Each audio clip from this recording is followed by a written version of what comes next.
Carla with AK, is an active sex life beneficial for diabetic men? Absolutely. Not only is it beneficial for diabetic men, it's beneficial for short men, tall men, dark men, skinny men, light men. It's beneficial for women.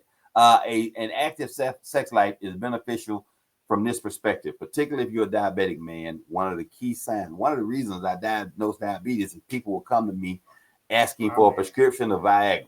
They'll say, Doc, I need some help down there. I tried this. I need some Viagra.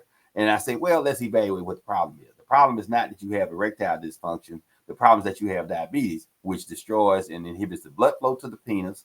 The blood flow to the penis is the mechanism of erection. You get excited, a valve opens up that's like the Panama Canal. Blood rushes into the penis. The valve closes like the Panama Canal and holds that blood in there. You have sexual intercourse, you ejaculate, the valve opens and lets the blood out. It happens 100% of the time. So when men tell me, oh, I can go all night, Dr. Kai, no, you can't. You lose your erection after ejaculation. That is the normal process and procedure.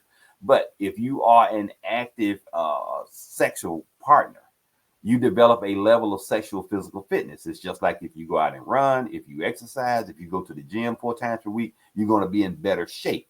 So oftentimes men start to have some erectile dysfunction and they start backing away because they're concerned about failure. Don't y'all love how he explains this scientifically?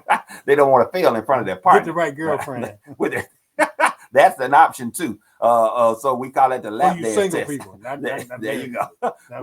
So the point being, though, that you develop a level of sexual physical fitness. Sometimes you might need a little help.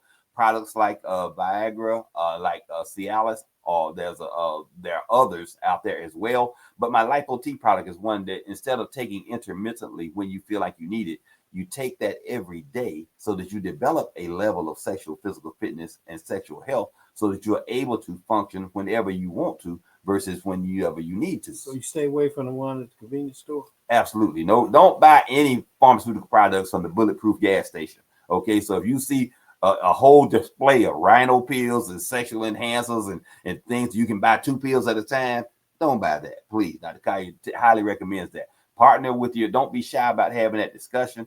If you have a provider that you can't have this kind of discussion with, you have the wrong provider, because you should be able to talk about anything and any topic. Maybe not the first time you see them, but after you get to know them, y'all should have developed that rapport. I tell my patients, I say, we're good friends by now. There's nothing you can't talk to me about.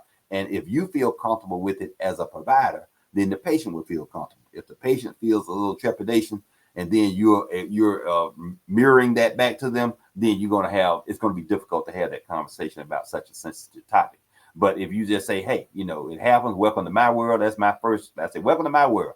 I take the Lipo-T every day, and I'm glad that I do. And Mrs. Collier is glad that I do. So we are glad of that. Okay, next question, Carla.